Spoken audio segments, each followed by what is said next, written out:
Good evening class. मैं प्रीतम सिंह आपके लिए लेके आया हूँ हिंदी का सेकंड टॉपिक। आज मैंने टॉपिक लिया है आपके लिए मात्राएं।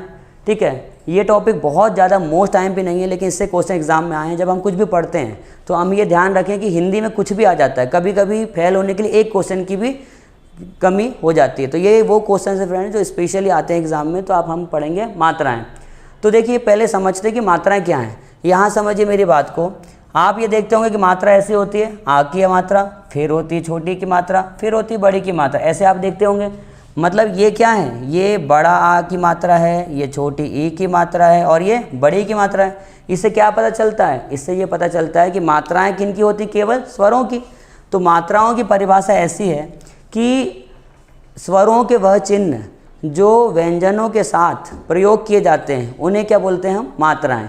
या स्वर वर्ण जब किसी व्यंजन वर्ण से मेल करता है तो वह अपना रूप परिवर्तित कर लेता है, उस परिवर्तित रूप को क्या बोला गया है? मात्रा बोला गया है। जैसे कि जब मैं का के साथ यहाँ पर छोटी ई को मिलाऊंगा तो ये क्या बना लेगा? ऐसे की बना लेगा। ठीक है, तो इनको क्या बोला गया? मात्राएं। अब इम्पॉर्टेंट क्वेश्चन ये है कि मात्राएं कितनी होती हैं। तो बोला कि स्वर के साथ जब व्यंजन के साथ स्वर मिल करते तो क्या बनती है? मात्रा। तो स्वर कितने होते हैं? कल मैंने पढ़ाया था 11। छोटा आ, बड़ा आ, ई, बड़ी ई, छोटा ऊ, बड़ा ऊ, ए, आई, और हमने पढ़ा था ओ, औ और ऋषि। ये कितने होते हैं बेटा? 11 स्वर होते हैं।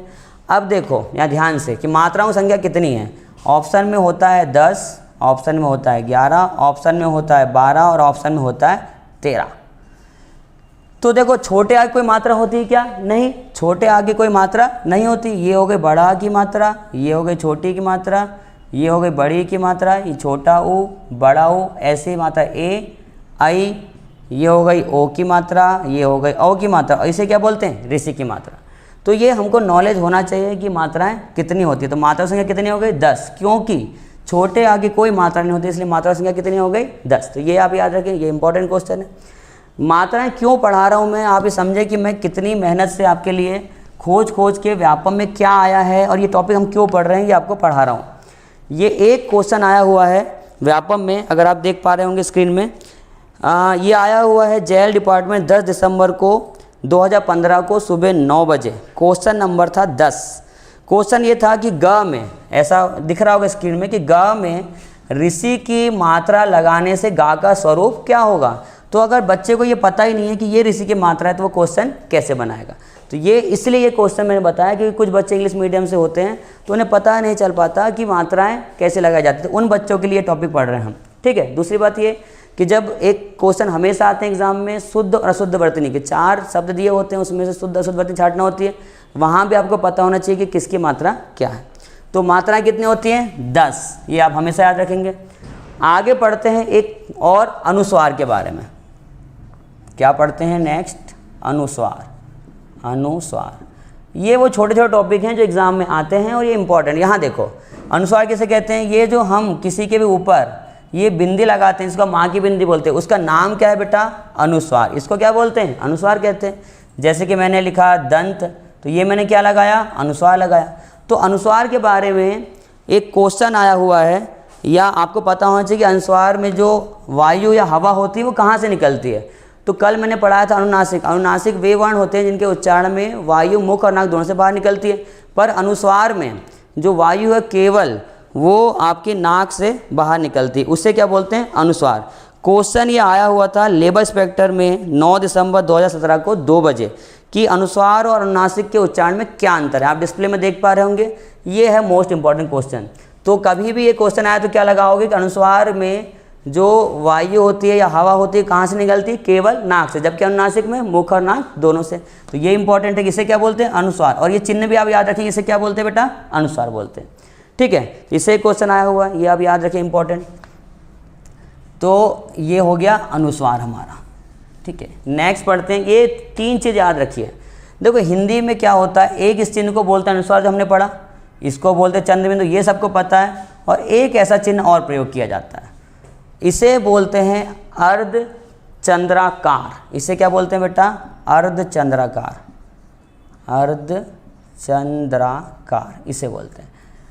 ये तो ये इम्पॉर्टेंट है कि इसे क्या बोलते हैं, इसे बोलते हैं अर्धचंद्राकार। तो कई बच्चों को ये पता ही नहीं होता, कई बच्चे जब नई बुक लेके आते हैं घर में तो उनको जब वो बुक में पढ़ते रहते हैं पेन लेके तो वहाँ पे बिंदी लगा देते, बेटा ये चंद्रबिंदु ये क्या है, अर्धचंद्राकार है। इसका प्रयोग कहाँ होता है ये हम पढ़ेंगे, ये इंपॉर्टेंट है। तो थोड़ा सा ये चीज़ें बता देता हूँ आपको बेसिक। देखो तो अर्धचंद्राकार पढ़ने से पहले मैं एक और चीज़ बताता हूँ, रेफ, कि एक होता है रेफ। ये क्या होता है यहाँ ध्यान से, रेफ पूरी व्यंजनों में केवल रा वर्ण ऐसा होता है। ध्यान से दीजिए मैं क्या बता रहा हूँ आपको। देखो आप आधा का लिख सकते हो, इसमें हलंत लगा सकते हो, या आधा का लिख सकते हो, आधा माँ लिख सकते हो, आधा ग लिख सकते हो, ठीक है। लेकिन क्या कभी आधा रा किसी ने लिखा है? कभी आधा लिखते हैं या उसमें हलंत लगाते हैं क्या? नहीं, कभी भी हम आधा रा नहीं लिखते। तो रा के बारे में क्या बात है कि रा वर्ण जब किसी वर्ण से मेल करता है तो वह अपना रूप परिवर्तित कर लेता है। कब? जब वो आधा है। तो जब भी रा वर्ण किसी वर्ण से मेल करेगा तो वह अपना रूप परिवर्तित कर लेता है, उसे ही बोला गया रेफ बिंदु या रकार। तो रा जो होता है वो कितने तरीके से रूप बदलता है। देखो रा लगता है एक तो ऐसे, रा के रेफ के रूप में जगह हमने लिखा गर्म तो यहाँ लगेगा, ये हो गया नंबर 1। नंबर 2 ये कैसे बदलता है बेटा? ऐसे, इसको बोलते हैं खड़ी पाई। इसको क्या बोलते हैं? खड़ी पाई। जो भी कोई भी शब्द होता है उसे सपोर्ट के लिए जो ये लाइन खींच जाती है इसको क्या बोलते हैं? खड़ी पाई। तो दूसरा ये खड़ी पाई के मध्य में लगता है, जैसे कि मैंने बोला क्रम। और तीसरा लगता है बेटा ये ऐसे चिन्ह होता है, इसको बोलते हैं हंस पद। ये याद रखिए, ये क्वेश्चन आया हुआ है कि हंस पद किसे कहते हैं। इस चिन्ह को क्या बोलते हैं? हंस पद कहते हैं। जैसे कि आप लिखते हो ट्रक तो वहाँ पे इसको लगाया जाता है। तो ये क्यों पढ़ा रहा हूँ मैं, इंपॉर्टेंट टॉपिक। एक मैं आपको पहले भी बता चुका हूँ कि एक क्वेश्चन आया हुआ है जो बार बार आते हैं एग्जाम में, ऐसे क्वेश्चन कि शुद्ध और अशुद्ध वर्तनी बताइए। तो शुद्ध अशुद्ध वर्तनी में बहुत सारे बच्चे इंग्लिश मीडियम से होते हैं, उन्हें पता ही नहीं चल पाता कि वो शब्द शुद्ध है कि अशुद्ध है, तो कन्फ्यूज हो जाते हैं। तो इसके लिए हम पढ़ रहे हैं कि इसको लगाने का कोई एक नियम है बेसिक, इसको लगाने का कोई नियम है, इसको लगाने का कोई एक नियम है। तो मैं वो ध्यान से सुनिए, मैं इसके नियम बता रहा हूँ। बेसिक से रूल हैं एक एक लाइन के, आपको ये हेल्प करेंगे बहुत ज़्यादा। तो देखिए अगर कोई भी वर्ण है बेटा, अगर कोई वर्ण है, अगर लिखा ग और ये लिखा म, कोई वर्ण है, ध्वनि कैसे चलती है? ऐसे चलती है कि या तो ध्वनि इसके पहले आएगी या इसके बाद आएगी, या इसके पहले या इसके बाद आएगी, और कुछ होगा क्या? नहीं। तो पहला रूल ये कब लगाया जाता है? देखो छोटे जब शब्द होते हैं, गर्म हो गया, धर्म हो गया, यहाँ तो कोई प्रॉब्लम नहीं आती। लेकिन जब बड़े शब्द आते हैं, जैसे कि मैंने बोला निर्वाण ऐसे, या मैंने बोला ऐसे अगर लिखा निर्वाण, तो ये कई बार बच्चे कन्फ्यूज हो जाते हैं कि ये अब रा की रेफ कहाँ लगेगी, यहाँ या यहाँ। एग्जाम में वैसे बहुत ज़्यादा प्रेशर रहता है। तो देखो क्या रूल है इसके लिए कि रा वर्ण की ध्वनि जब किसी वर्ण के पहले सुनाई दे, रा वर्ण की ध्वनि जब किसी वर्ण के पहले सुनाई दे तब वह अगले वर्ण के ऊपर रेफ के रूप में लगता है। ये बस आपको ध्वनि देखना। देखो मैं क्या बोल रहा हूँ, धर्म, क्या बोल रहा हूँ, यहाँ आ रही किनारे ध्वनि धर्म, तो यहाँ लग गया ये। मैं बोल रहा हूँ निर्वाण, नि र वाण, ये ऐसा लिखा है, इसको हम क्या लिख रहे हैं? निर्वाण। तो यहाँ क्या लग गया? अगले वर्ण के ऊपर लग गई। ये छोटे शब्द तो आपसे बन जाएंगे। अब थोड़े से मैं कुछ बड़े एग्जाम्पल ले रहा हूँ। जैसे आया बेटा आशीर्वाद, आशीर्वाद, देखो कहाँ लगाएंगे हम? आ सी, सी पूरा कंप्लीट हो गया कि नहीं हो गया? मतलब कि अब ध्वनि कहाँ की? आ सी र, यहाँ आ रही रा की ध्वनि, मतलब कहाँ लग जाएगा ये? वाह के ऊपर। बहुत सारी जगह पे यहाँ लग के मिलेगा, ये क्या है बेटा? गलत। ये समझ आया क्या? ये आपको बहुत ज़्यादा हेल्प करेगा। आप मुझे अंतर्राष्ट्रीय शब्द लिख के बताएंगे और भेजेंगे कि वो सही कैसा है, मैं बताऊंगा कि वो सही है गलत। काफ़ी सारे बच्चे अंतर्राष्ट्रीय शब्द सही लिख ही नहीं पाते। तो आप प्लीज़ इसका प्रयोग करेंगे, इस वीडियो को ध्यान से देखेंगे और फिर अंतर्राष्ट्रीय लिख के मुझे कमेंट में बताएंगे। मैं उसमें लाइक कैसे करूँगा, बताऊँगा सही है गलत है, ठीक है। तो इसके बाद रूल नंबर 2 है कि ये कब लगाया जाता है। हालांकि इसमें गलती नहीं होती। दूसरी बात एक समझ लो, ये बताओ क्या कभी ये रा की रेफ पहले वर्ण में लगेगी क्या? नहीं, रा की रेफ कभी भी पहले वर्ण में नहीं लगाई जाती, ठीक है, ये ध्यान रखेंगे। तो पहले वर्ण में हमेशा क्या लगता है? वैसे भी खड़ी पाई के मध्य में। तो दूसरा रूल ये हो गया कि जब रा की ध्वनि किसी वर्ण के तुरंत बाद सुनाई दे, अभिषेक, अभिषेक बघेल बेटा, very very good, very good.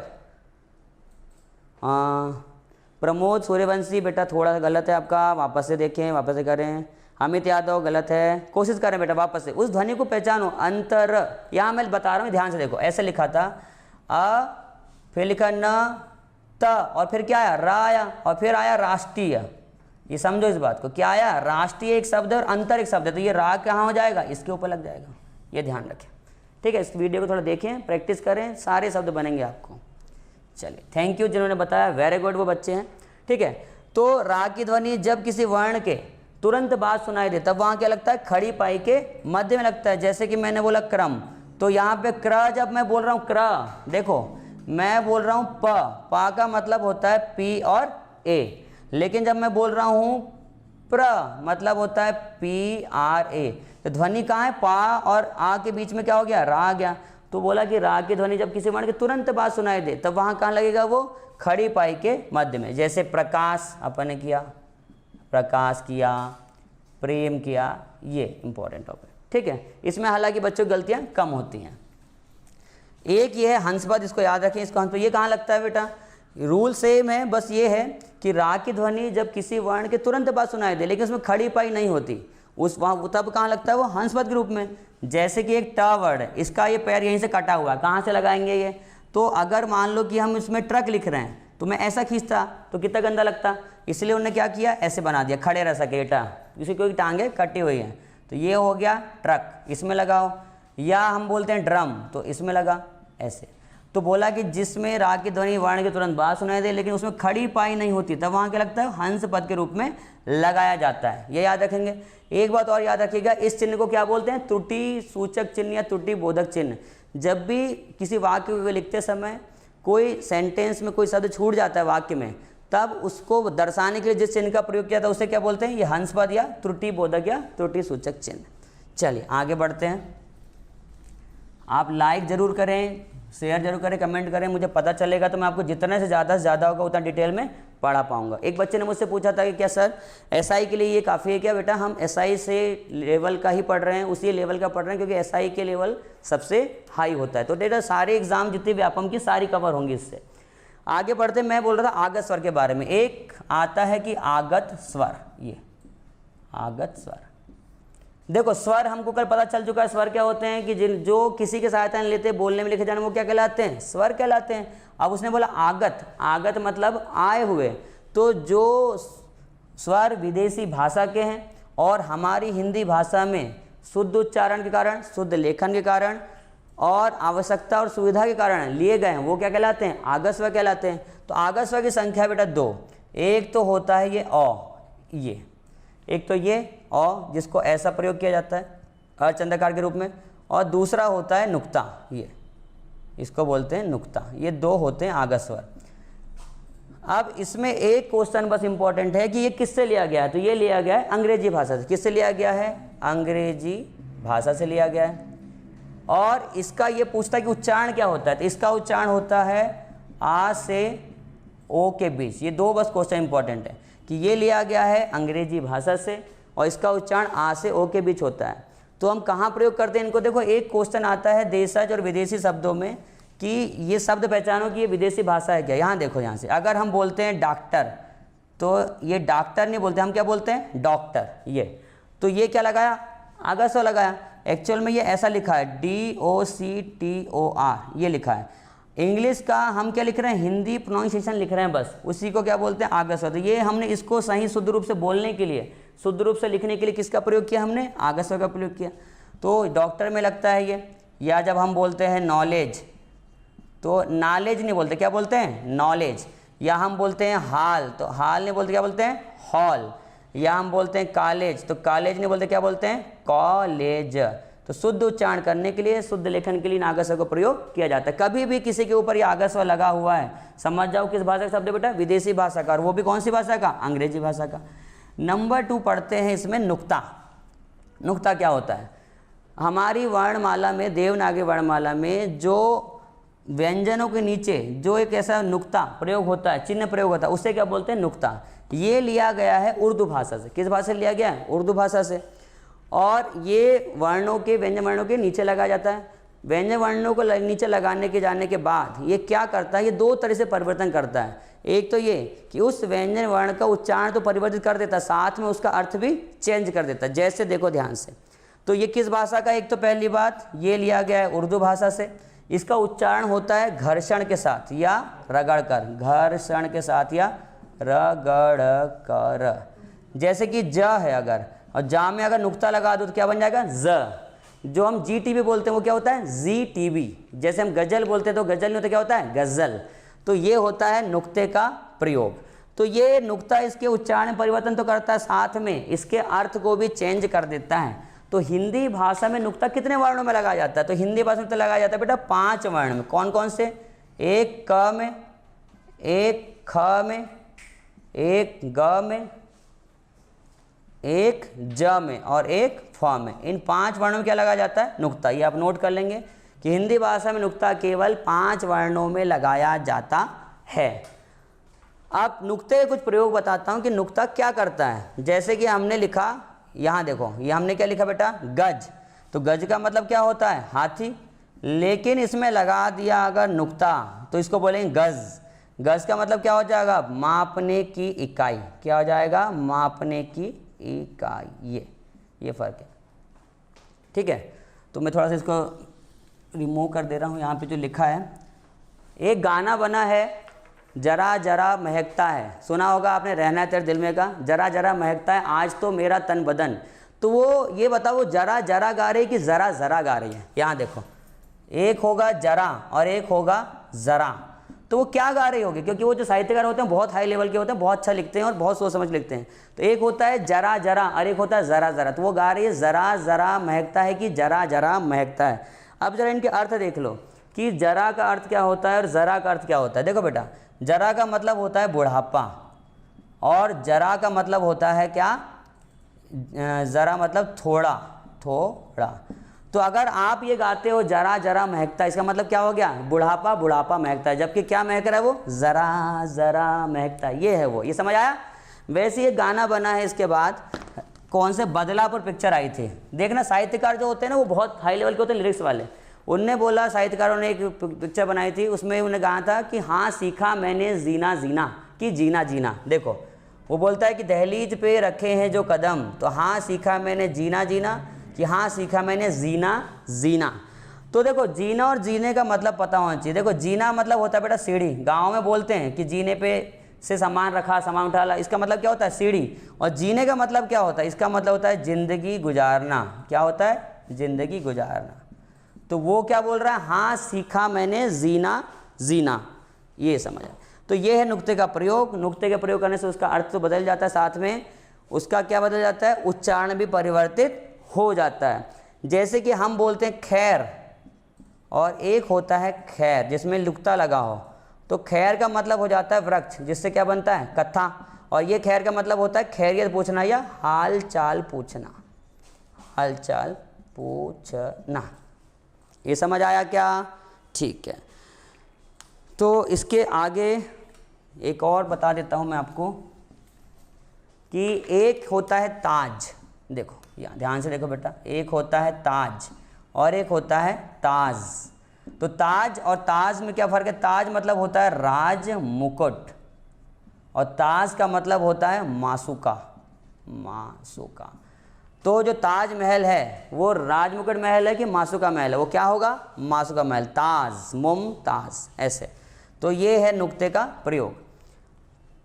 तो एक क्वेश्चन मैं आपके लिए छोड़ के जा रहा हूँ कल के लिए।